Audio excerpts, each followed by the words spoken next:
আমাদের কাছে পৌঁছলে সেটার ব্যাপারে আগে যাচাই করা, নিশ্চিত হওয়া, সত্যতা নিশ্চিত করা, নির্ণয় করার প্রচেষ্টা করা। ফলে আমরা কোনো খবরই আমাদের কাছে পৌঁছলেই সাথে সাথে সেটা বিশ্বাস করব না। সেটা কোনো দলিল প্রমাণ ছাড়াই সেটাকে আমরা প্রচার করে বেরাবো না। বক্তা এবং তাদের সংবাদ যত বড়ই হোক না কেন, আমাদেরকে এটা আমাদের দায়িত্ব, মুসলিমদের এটা একটা নীতি, কোরআন ও সুন্নাহ সম্মত নীতি, যে সংবাদগুলো আগে যাচাই বাছাই করবে। একজন মুসলিম সে যদি শরিয়াতের এই মানহাজ মেনে চলে, তাহলে সমাজে অনেক গুজব রটায়, এই গুজব থেকে সে প্রতারিত হয় না, সে ধোঁকায় পড়ে না। নানান রকমের খবর তথ্য আমাদের সমাজে এখন ঘুরে বেড়ায়, এগুলোতে একজন সঠিক মানহাজের অধিকারী মুসলিম ব্যক্তি প্রতারিত হয় না, কারণ সে ইসলামী মানদণ্ডের উপর নির্ভর করে, সে হক না বাতিল সেটা যাচাই করার চেষ্টা করে। শুধু আল্লাহ তাআলা বলছেন, ইয়া আইয়ুহাল্লাযীনা আমানু, হে ইমানদারগণ, ইত্তাকুল্লাহ ওয়া কুনু মা'আস সাদিকিন, তোমরা আল্লাহকে ভয় করে চলো এবং যারা সত্যবাদী তাদের সাথে থাকো। চিন্তা করে আল্লাহ তাআলা বলছেন, হে ইমানদারগণ, তোমরা আল্লাহর তাকওয়া অবলম্বন করো এবং সত্যবাদীদের সাথে থাকো। ওয়া কুনু মা'আস সাদিকিন, যারা সত্যবাদী তাদের সাথে থাকো। আল্লাহ তাআলা আরো বলছেন, ওয়া ইযা জাআহুম আমরুম মিনাল আমনি আওয়াল খাউফি আযাউ বিহি, তাদের কাছে কোনো ভয় বা নিরাপত্তা এ জাতীয় কোনো সংবাদ আসলে সাথে সাথে তারা প্রচার করে দেয়। ওয়ালাউ রাদ্দুহু ইলা রাসূলি ওয়া ইলা উলিল আমরি মিনহুম, যদি এই সংবাদগুলো তারা রাসূলের কাছে এবং তাদের মধ্যে যারা নেতৃস্থানীয় উপর পর্যায়ের দায়িত্বশীল তাদের কাছে যদি এই সংবাদটা পৌঁছাতো, যে আমি এই খবরটা শুনেছি, এই বিষয়ে কানাঘোষা চলছে, নানান রকমের কথা হচ্ছে, এইভাবে যদি পৌঁছে দিত রাসূলের কাছে অথবা নেতা নেতৃস্থানীয় দায়িত্বশীলদের কাছে, আল্লাহ তাআলা বলছেন, লা'আলিমাহুল্লাযীনা ইস্তানবিতুনাহু মিনহুম, তাহলে তাদের মধ্যে যারা তথ্য অনুসন্ধান করার ক্ষমতা রয়েছে, তারা এর সত্যতা যথার্থতা নির্ণয় করতে পারত। বস্তুত আল্লাহ রাব্বুল আলামিন এই আয়াতের ভিতরে আমাদেরকে আহ্বান করছেন, কোনো ইতিবাচক অথবা নেতিবাচক যে সংবাদই আমাদের কাছে আসুক না কেন, আমরা যেন উপর পর্যায়ে যারা রয়েছেন, যারা বিজ্ঞ, তাদের কাছে যেন এই বিষয়টা উপস্থাপন, তারা সেটা সত্যতা নির্ণয় করবেন, খোঁজখবর নেবেন, যাচাই করে তারপরে মূল তথ্য যেটা সেটা আমাদেরকে জানাবেন। আমরা যদি এর বাস্তবতা লক্ষ্য করি, তাহলে দেখতে পাবো প্রতিনিয়ত আমরা কত গুজব দেখতে পাবো আমাদের আশপাশে, কত মানুষ সম্পর্কে কত রকমের ইতিবাচক নেতিবাচক গুজব প্রচার হচ্ছে। এই তো কিছুদিন আগে, এই অল্প কয়েকদিন আগে, মদিনার সবচেয়ে বড় আলেম, বিশ্ববিখ্যাত আলেম, স্বনামধন্য আলেম রব্বানি, এই মদিনা মুনাওয়ারার মসজিদে নববীর শিক্ষক, একসময় মদিনা বিশ্ববিদ্যালয়ের ভিসি ছিলেন, ভাইস চ্যান্সেলর ছিলেন, শেখ আব্দুল মুহসিন আল আব্বাদ হাফিজাহুল্লাহ, ওনার মৃত্যুর খবর প্রচার হয়। ফেসবুক শৈলাম, হোয়াটসঅ্যাপের কত গ্রুপ, সবগুলো শৈলাম।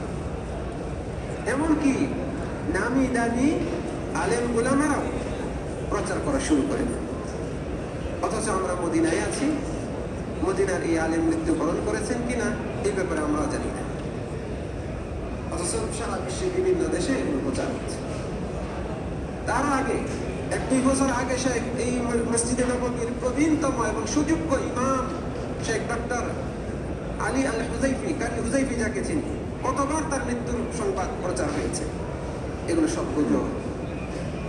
এইভাবে আমরা কেন গুজবে জড়িয়ে, কেন আমরা এগুলো সত্যতা নির্ণয় না করি? এটা জাস্ট উদাহরণস্বরূপ আমি দুটা বললাম।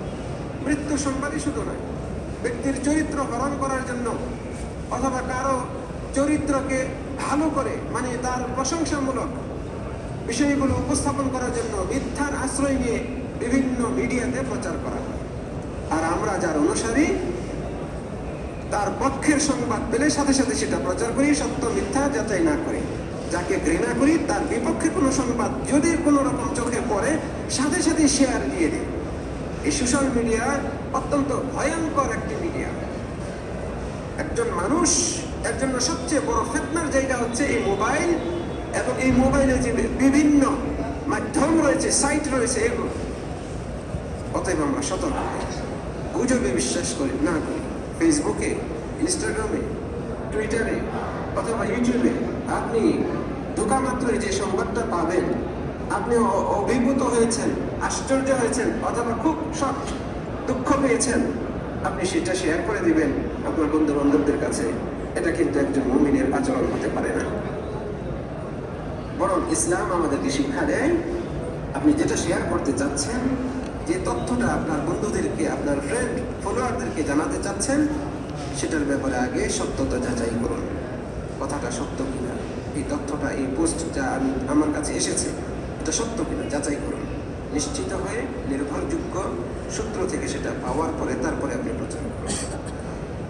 সম্মানিত দিনী ভাইয়েরা, ইসলাম তার অনুসারীদেরকে উদ্বুদ্ধ করে এই সংবাদগুলো যেন তারা আগে সত্যতা যাচাই করে, তথ্য অনুসন্ধান করে, সত্যতা যাচাই করার পরে সেগুলো প্রচার করে। বিশেষ করে যে সংবাদগুলো ব্যক্তি বা সমাজের ক্ষতি, ফিতনা, বিপর্যয় সৃষ্টি করার সম্ভাবনা থাকে, এই জাতীয় সংবাদের ব্যাপারে আমাদেরকে আরো বেশি সতর্কতা অবলম্বন করতে হবে।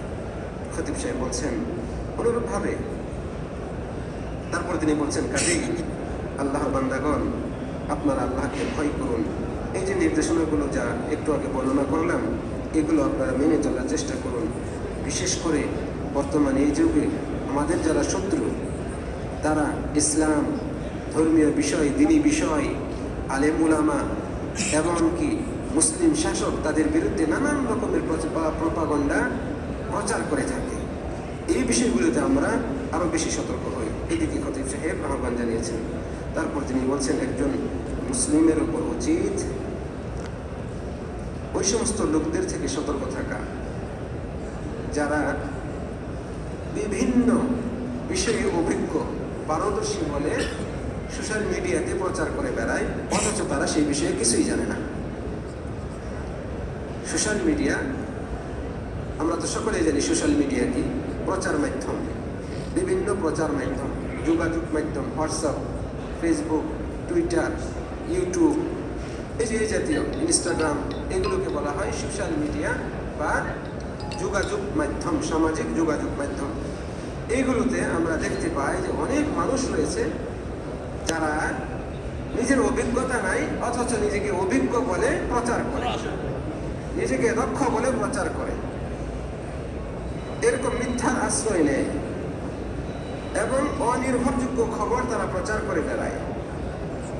এই বিষয়গুলো, এরকম ব্যক্তিদের থেকে সতর্ক থাকা আমাদের উচিত। তারা সেগুলোতে বিভিন্ন বিষয়ে প্রচার করে। কেউ একজন নেতার সাথে ছবি তুলে সেটা প্রচার করে নিজে বড় নেতা পরিচয় দেয় রাজনৈতিক উদ্দেশ্য হাসিলের জন্য, অথবা রাজনৈতিক উদ্দেশ্য হাসিলের জন্য কোনো বড় নেতার ছবি এডিট করে নিজের ছবি সেখানে লাগিয়ে নেতার সাথে সে বৈঠকে আছে, মিটিংয়ে আছে, মিছিলে আছে, তার বাসায় আছে, তার সাথে মিটিং করছে, খাচ্ছে, ঘুরতে গিয়েছে, এই জাতীয় ছবি প্রচার করে এবং বলে যদি কোনো রকমের সমস্যা হয় আমার সাথে যোগাযোগ করবেন। যোগাযোগ করলেন মানে কাজটা আমি করে দিব, এত টাকা লাগবে, কিছু হাত খরচ লাগবে, অথচ তিনি ওই নেতার ধারে কাছেও না। এরকম অনেক প্রচার হয়, প্রচারণা রয়েছে এই মিডিয়াগুলোতে। অনেকেই ডাক্তারি বিদ্যা কিছুই জানেন না, নিজে একেবারে MBBS ডাক্তার পরিচয় দেন এই মিডিয়াগুলোতে। সরল সহজ যারা, তারা এই ধোকায় পতিত হন। সম্মানিত ভাইরা, এটা একে বহুল প্রচলিত মিডিয়াগুলোতে। বিভিন্ন ঔষধ বিক্রি করা, কবিরাজি ঔষধ আর অন্যান্য ঔষধ ডেলিভারি, বিশেষ করে ডেলিভারি জাতীয়, সাপ্লাই জাতীয় ব্যবসা, এটা ব্যাপকভাবে এই মিডিয়াগুলোতে, সোশ্যাল মিডিয়াতে প্রচলিত এবং এর মাধ্যমে ধোকার মাত্রাটাও অনেক বেশি। খতিব সাহেব আরো উল্লেখ করেছেন, সামাজিক অনেক বিষয় রয়েছে, সামাজিক আরো বিষয় রয়েছে যেগুলোতে মানুষ নিজেকে দক্ষ দাবি করছে, অথচ এই বিষয়ে তার জ্ঞান নেই। সামাজিক বিষয়ের অন্তর্ভুক্ত হচ্ছে ধর্মীয় বিষয়। নিজে হয়তো অল্প কিছু পড়াশোনা করেছে, অথচ মুফতি সেজে বসে আছে, ফেসবুকে ছোট্ট একটা ভিডিও করে আপলোড দিচ্ছে, নিজেকে বড় আলেম হিসেবে দাবি করছে, বিভিন্ন সাইন বোর্ড, বিভিন্ন ব্যানার তৈরি করে সেগুলো প্রচার করছে। অত্যন্ত ভয়াবহ। অতএব প্রিয় দিনী ভাইয়েরা, আমাদের এই বিষয়গুলোতে সতর্ক হতে হবে। খতিব সাহেব এটাও বলছেন, এমনকি এই মিডিয়াগুলোতে স্বপ্নের তাবির জাতীয় ধোঁকা মানুষ দিয়ে থাকে।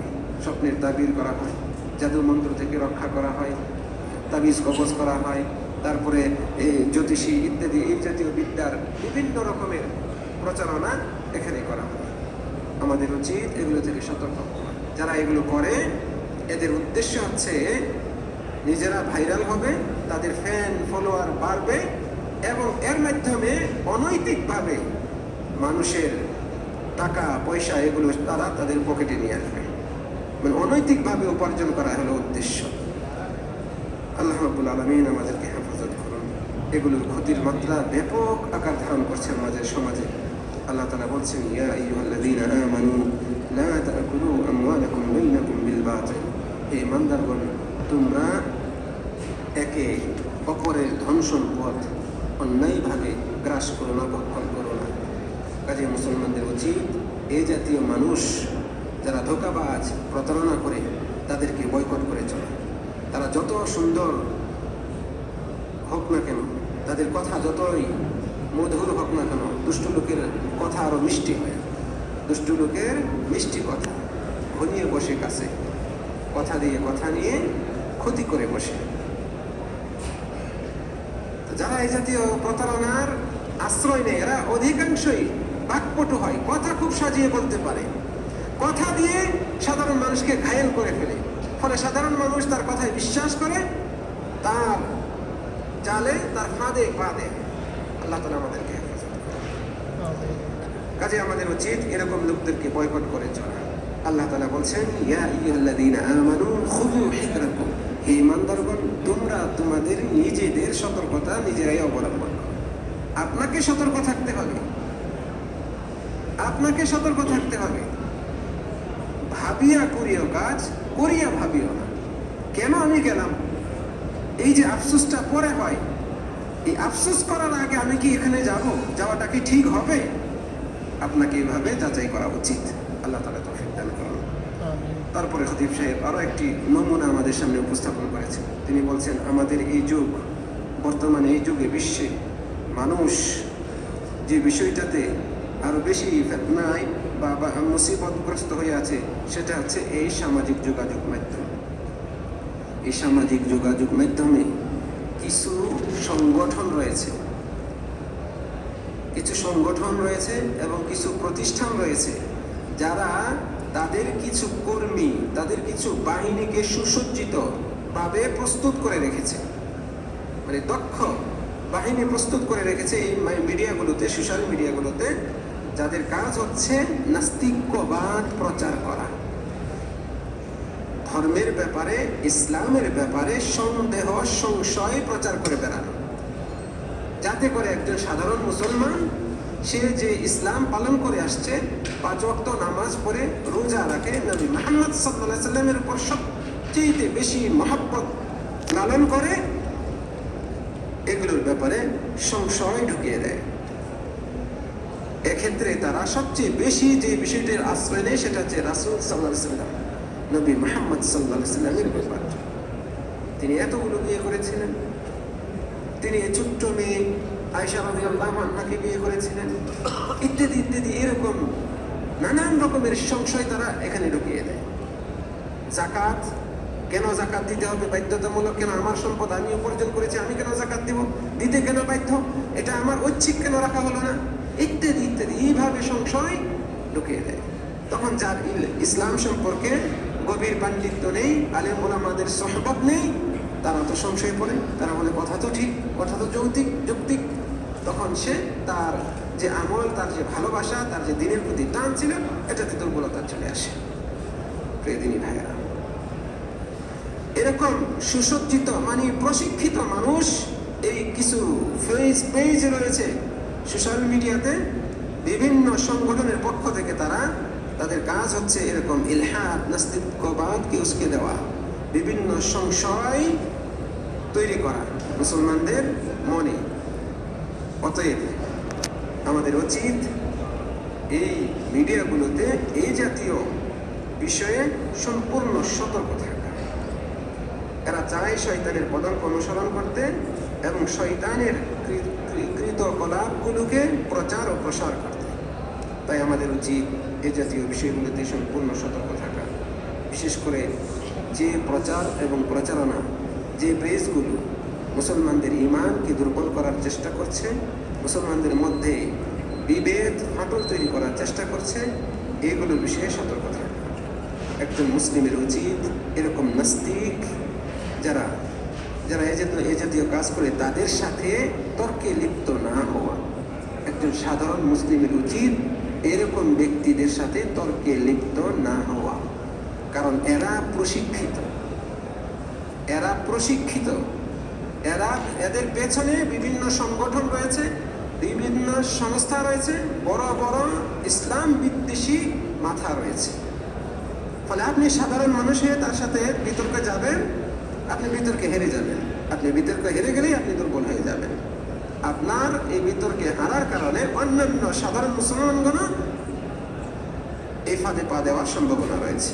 এই জন্যই আমাদেরকে তা থেকে সতর্ক থাকতে হবে এবং তাদের সাথে বিতর্ক করা থেকে বিরত থাকতে হবে। মনে রাখবেন, নাস্তিকদের মধ্যে যারা এই জাতীয় প্রপাগান্ডা চালিয়ে বেড়ায় তারা অত্যন্ত দাম্ভিক হয়ে থাকে, ধর্ম বিদ্বেষী হয়ে থাকে।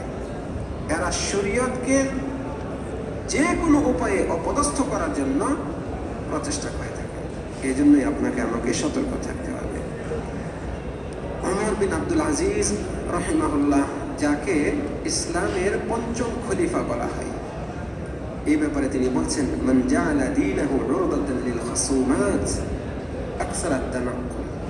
যে ব্যক্তি তার দ্বীনকে তর্ক বিতর্কের কেন্দ্রবিন্দুতে পরিণত করে, তার ভেতরে অস্থিরতা কাজ করে, দুদুল্যমানতা কাজ করে, সে কিন্তু কর্তব্য বিমূঢ় হয়ে যায়। এই জন্যই আমি আমার দ্বীনকে এই বিতর্কের জায়গায় নিয়ে যাব না, সতর্ক থাকতে হবে।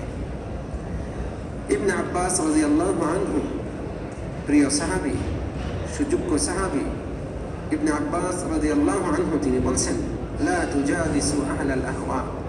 যারা প্রবৃত্তির অনুসরণ করে তোমরা তাদের সাথে উঠা বসা করো না।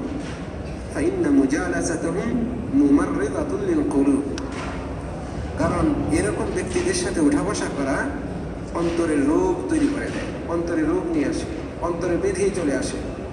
তখন আর আপনার দিন পালন করা ভালো লাগবে না, আল্লাহ এর জিকির করা ভালো লাগবে না, কোরআন তেলাওয়াত করতে মন উদ্গ্রীব থাকবে না, উৎসাহ পাবে না। এরকম আপনার হৃদয়ে বেঁধে চলে আসবে।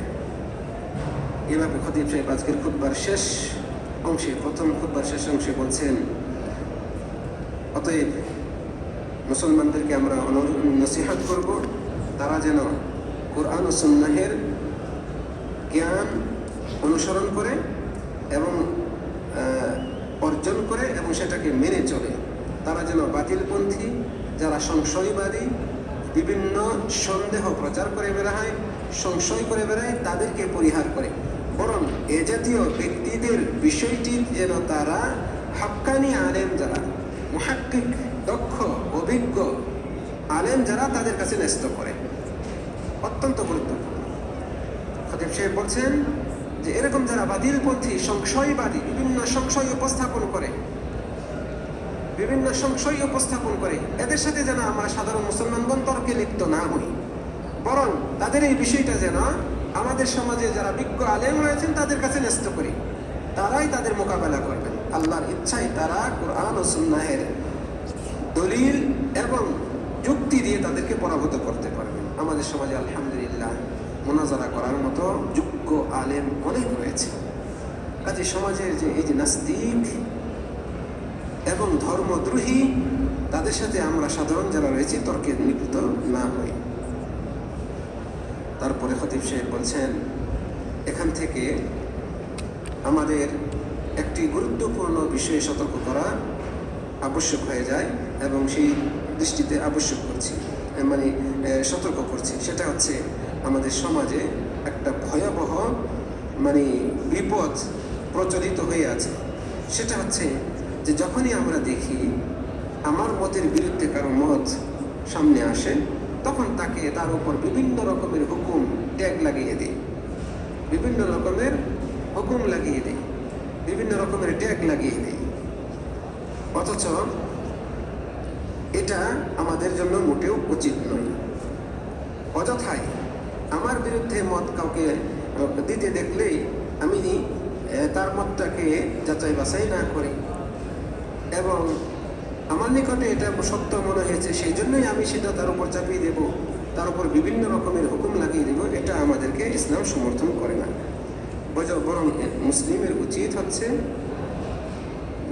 উচিত হচ্ছে অন্যের উপর অত্যাচারমূলক, জুলুমমূলক, অপবাদমূলক যে কোনো বিষয় আরোপ করা থেকে সম্পূর্ণ সতর্ক থাকা। ইসলাম আমাদেরকে যে নৈতিকতা শিক্ষা দেয় সেই আলোকে এটাকে সমর্থন করে না যে আমি অন্য কারো উপর বিভিন্নভাবে বিভিন্ন নামে তাকে আখ্যায়িত করব, ট্যাগ লাগিয়ে দেব।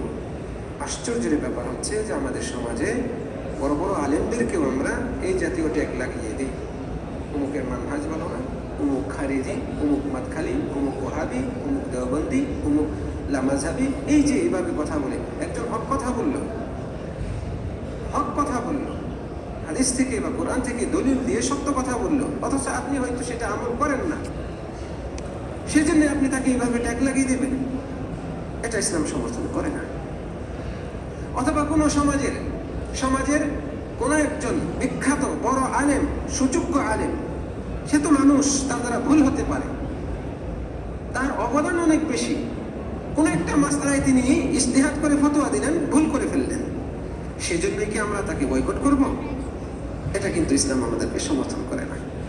ইমাম যাহাবী রাহিমাহুল্লাহ একজন মুহাদ্দিস, একজন ইতিহাসবিদ, একজন হাদিসের ইলালবিদ, তিনি বলছেন ইন্নাল কাবীরা মিন আইম্মাতিল ইলম ইযা কাসুরা সাওয়াবুহু, যখন কোনো বড় আলেমের ভুলের চেয়ে সঠিকটাই বেশি হয়, ওয়া উলিমা তাহাররিহি লিল হক, এবং জানা যায় যে তিনি হক অনুসরণ করেন, হক মেনে চলার চেষ্টা করেন, ওয়াত্তাসা ইলমুহু, তার ইলম, তার জ্ঞানের পরিধি অনেক বিশাল বিস্তৃত, ওয়া যাহারা যাকাউহু, তিনি খুব বিচক্ষণ,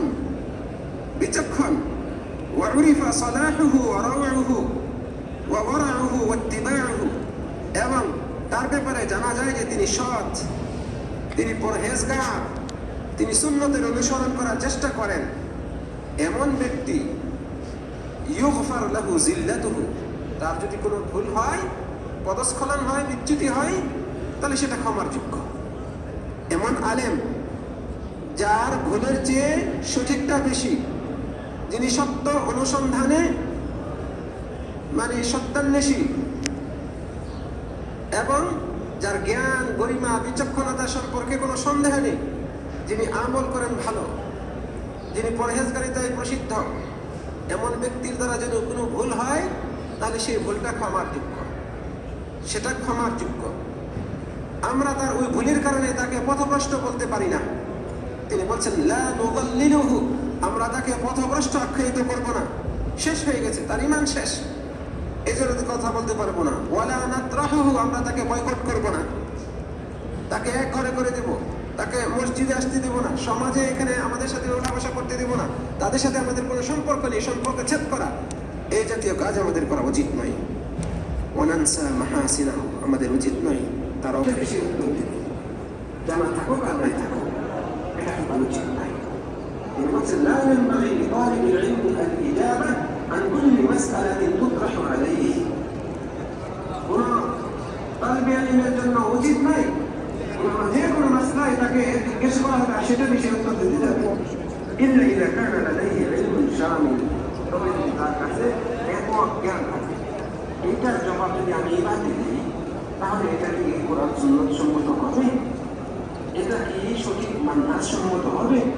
আমি যদি এই জায়গায়, এই দেশে, এই পরিবেশে এই ফতোয়াটা দিই, তাহলে কি এই ফতোয়ার কারণে এই সমাজে বড় ফিতনা তৈরি হবে? আরো খারাপ হবে? এই ফতোয়া যদি এর বিপরীতে কি কোনো হাদিস আছে, কোনো আয়াত আছে? তাহলে সেটা কতটুকু সত্য, কতটুকু যৌক্তিক এবং কতটুকু শক্তিশালী, এইগুলো মূল্যায়ন করে সার্বিক চিন্তা করে তারপরটাকে বলছে জিজ্ঞেস করবে, সাথে সাথে উত্তর দিয়ে দিবে, না দিলে আমার মান যায়, না দিলে আমি ক্ষতি, সেই আমাকে সবাই সম্মান করে, উত্তরটা না দিতে পারলে মান হবে, একটা কিছু বলবেই হবে। এই মনমানসিকতা আমাদের আমাদের সমাজে আলেমদেরকে ছোট করে, বরং ইসলাম আমাদেরকে মননীতি শেখায়, আমাদের সাথে সালিহীন মননীতি শেখায়, যা জানি অব্যক্ত জ্ঞান যার যে বিষয় রয়েছে আমরা যেন সেই বিষয়ে কথা বলি। আল্লাহ তাআলা বলছেন, ওয়ালা তাকফু মা লাইসা লাকা বিহি ইলম, যে বিষয়ে তোমার ইলম নাই সেটা মানতে যাও না, সেটার পিছনে লেগে থাকো না, মানে সেটা অনুসরণ করো না। ইন্নাস সামআ ওয়াল বাসারা ওয়াল ফুআদা কুল্লু